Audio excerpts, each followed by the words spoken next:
చట్టసభల్లో అవకాశం ఉన్నా నోరు విప్పని ఎంపీలు ఎమ్మెల్యేలు జెడ్పీ సర్వసభ్య సమావేశంలో మాత్రం సభ్యులకు అవకాశం లేకుండా ఊగిపోతుంటారు. స్థానిక సంస్థల్లో ప్రజలు ఎంతో నమ్మకంతో ఓట్లు వేసి గెలిపించి జెడ్పీటీసీలను చేస్తే ఎప్పుడో 4-5 నెలలకు ఒకసారి జరిగే సర్వసభ్య సమావేశాల్లో వారిని మాట్లాడనివ్వకుండా చేస్తున్నారు. అధికార పార్టీ నాయకులు అయిన దానికి కాని దానికి జోక్యం చేసుకుంటూ ప్రభుత్వంపై తాము ఈగ వాలనివ్వం, మా ప్రభుత్వాన్ని ఎవరు విమర్శించకూడదన్నట్లుగా వ్యవహరిస్తున్నారు. ఈ విధానంపై ఎమ్మెల్సీ శివరామిరెడ్డి తీవ్ర స్థాయిలో ఆగ్రహం వ్యక్తం చేశారు. ఇవాళ అనంతపురం జెడ్పీలో సర్వసభ్య సమావేశం నిర్వహించగా జెడ్పీటీసీలకు అవకాశం ఇవ్వకుండా హిందూపురం ఎంపీ పార్థసారథి అన్నింటికీ అడ్డుపడుతూ వచ్చారు. దీనిపై శివరామిరెడ్డి తీవ్ర అభ్యంతరం చెప్పారు. మీ పార్లమెంటుకు రావాల్సిన వాటి గురించి పార్లమెంట్ సమావేశాల్లో మాట్లాడొచ్చు, మీకు ఆ అవకాశం ఉందని అలా చేయకుండా అక్కడికి వచ్చి జెడ్పీటీసీలు తమ ప్రాంత సమస్యలు ఎందుకు చెప్పుకోనివ్వడం లేదని ప్రశ్నించారు. అయినప్పటికీ అది వినకుండా ఎంపీ పార్థసారథి ఎమ్మెల్సీని తప్పుపట్టారు. ఎంపీ తీరుకి జెడ్పీటీసీలు కూడా అభ్యంతరం తెలిపారు. ఆ తర్వాత పింఛన్లు తదితర వాటిపై ఎమ్మెల్సీ శివరామిరెడ్డి అధికారుల దృష్టికి పలు అంశాలు తీసుకొచ్చారు.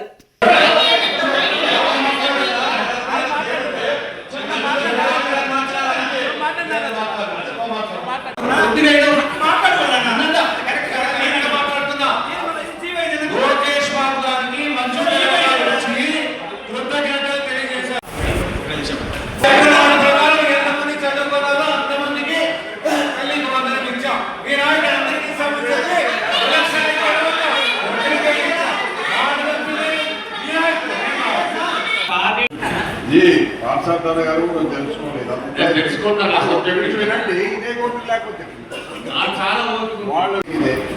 మనం ఎంత తక్కువ ఇన్వాల్వ్ అయితే మనకు అంత చెప్తారు. మనం చేస్తే మనకు అసెంబ్లీ ఉంటే మన పార్టీని పార్లమెంట్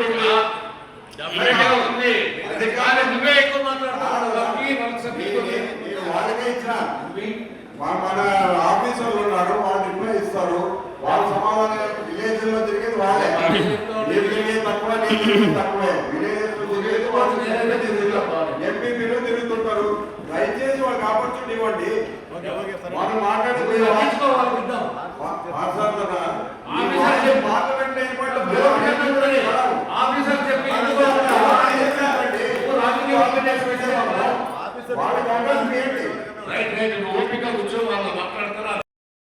మీరు వచ్చిన 2,70,000 కోట్లు ఆఫ్ చేస్తే 5 years కి 3 లక్షల తీసుకున్నారు.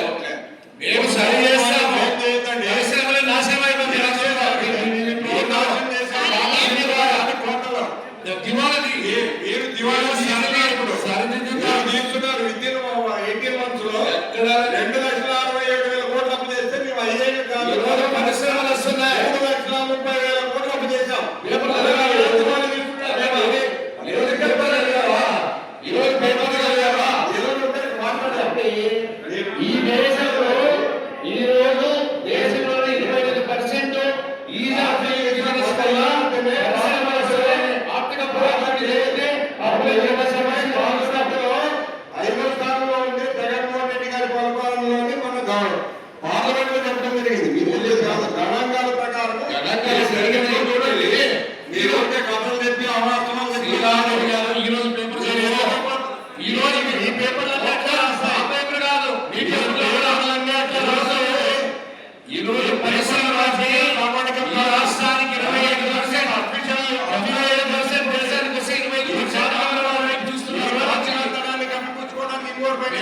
కప్పించుకోలేదు. 3,30,000 కోట్లు కాడ రేపు విద్యలో 18 months లో 2,70,000 కోట్లు కాడ మరీ మాట్లాడతారు. మీరు చేసే ఎస్పీ గారు మీకంటే ఎక్కువ మాట్లాడగలరు. ప్రతిదీ మీరు అది చేయి ఇదే కాదు, జరిగేది ఏం చేస్తారో చూడండి. 2 సంవత్సరాలు అనంతపురం జిల్లాలో మీ సభ్యులు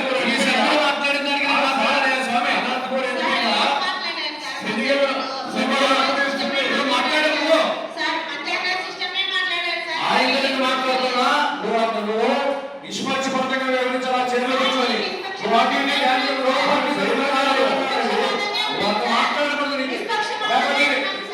వీడు కూర్చొని మాట్లాడి వాళ్ళ అర్హత లేదు. నీకు అర్థం కూర్చొని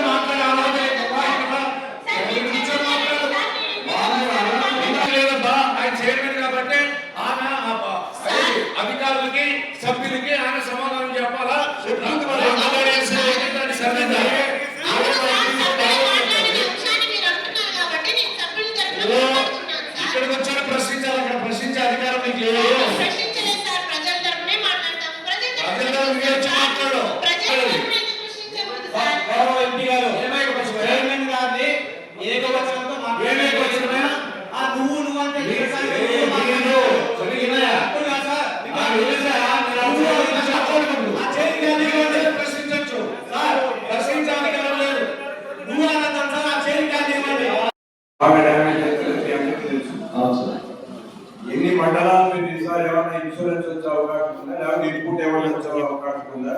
గతంలో 7 మండలాలతో కడూరు జిల్లా కడూరు మండలాలుగా ప్రకటించారు. ఈసారి వర్షాలు అధికంగా అయినప్పటి నుంచి అన్ని పంటలు కూడా చాలా నష్టపోయారు. అన్ని రకాలుగా రేట్లు కూడా దిగుబడి కొద్దిగా గొప్ప వచ్చినా రేట్లు లేవన్నది కూడా వాస్తవం. ఇద్దని చెప్తున్నారే తప్ప ఎక్కడ కొనుగోలు కేంద్రాలు స్టార్ట్ చేసిన పరిస్థితి లేదు. వీళ్ళు ఎక్కడైనా మామూలుగా చేస్తారేమో అని ఎదురు చూసే రోజు రైతులు వాళ్ళకున్న పరిస్థితుల్లో ఇమ్మీడియట్ గా అమ్ముకోకుండా వాళ్ళని పట్టించుకునే పరిస్థితి లేదు. ఇది మీరు మీ దృష్టికి వచ్చిందా? మీరు ఏమైనా కడవ మండలాలు ఎన్ని ఉన్నాయో మనకి ఇవన్నీ పరిశీలించారా? ఎన్ని మండలాల్లో ఇబ్బంది ఉంది? ఏ క్రాప్ దిగుబడి తగ్గింది? కావచ్చు, వివిధ రకాల ఇప్పుడు కందులు వస్తున్నాయి. మద్దతు ధరేమో ఊరికే ప్రకటిస్తున్నారు, కానీ కొనుగోలు కేంద్రాలు లేకపోతే ప్రైవేట్ తక్కువ ధరలో మన మద్దతులు 1400, 1600, 1700 కూడా లాస్ట్ 2400 ఉంది. అట్లాంటి 1600 ఇచ్చే పరిస్థితి. కాబట్టి కొంచెం అన్ని ప్రతిదీ కూడా అట్లా ఉన్నాయి. ఆ పరిస్థితి చెప్పండి. కరువు మండలం పక్కన లేదు. తర్వాత సార్ మనం అడిగినట్టుగా ఈ ప్రొక్యూర్మెంట్ సెంటర్స్ గురించి అడిగారు సార్. గౌరవ జిల్లా కలెక్టర్ గారి ఆదేశాల మేరకు ప్రొక్యూర్మెంట్ సెంటర్ సార్ ఇప్పుడు ప్రస్తుతం మనకి ఈ కంది కొనుగోలు కేంద్రాన్ని మనం 9వ తారీఖు నుండి లాంఛనాన్ని ప్రారంభిస్తున్నాం సార్. తీసుకుంటే డైరెక్ట్ గా మీరు రిజిస్ట్రేషన్ అంటారు, వాళ్ళు ఆన్లైన్ లో మీరు రిజిస్ట్రేషన్ చేసుకోమంటారు, వాళ్ళకి తెలియదు ఎట్లా చేయాలనేది. సార్ సబ్మిషన్ సార్ వాళ్ళు పండించిన పంట డైరెక్ట్ మీ దగ్గర వస్తాయి, పర్చేజ్ చేస్తే కదా.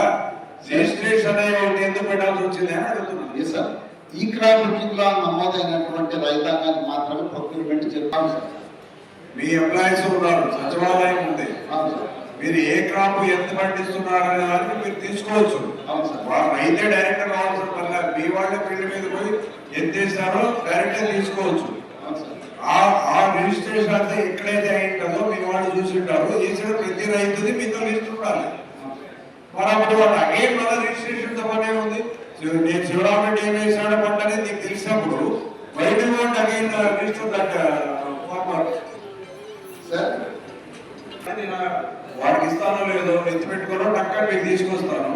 ఆన్లైన్ లో రిజిస్ట్రేషన్ లేదు కాబట్టి మీకు తీసుకోవాలంటే ఎట్లా అవుతుంది సార్. సార్ అర్హులైన ప్రతి రైతు దగ్గర రిజిస్ట్రేషన్ చేయించుకొని వారికి ఇవ్వడం జరుగుతుంది సార్. ప్రొక్యూర్మెంట్ చేయడం జరుగుతుంది. చేసుకుంటేనే మేము పర్చేజ్ చేస్తామన్నారు. సార్ మీరు ఆల్రెడీ ఫీల్డ్ మీద పోయి ఉంటారు, మీకు ఏ రైతు ఎవరు ఏం వేసారనేది ఖచ్చితంగా మీ వాళ్ళకి తెలుసు, మీకు అవన్నీ రిజిస్టర్ అయినాయి కూడా. కాబట్టి మీరు డైరెక్ట్ తీసుకొచ్చా కూడా వాళ్ళు ఆన్లైన్ లో మీరు చేసుకున్నారా, మేము అమ్ముతామా లేదా అనేది మా రేట్ బట్టి ఉంటాయి. నీకంటే ప్రైవేట్ వాడు ఎక్కువ రేట్ ఇచ్చామంటే మా దగ్గరికి వెళ్ళిపోతాము, లేదు గవర్నమెంట్ చేస్తుందంటే అక్కడ మార్చి మీ దగ్గరికి వస్తాం మేము. సార్ ఆ వెసులుబాటు రైతుకే ఉంది సార్.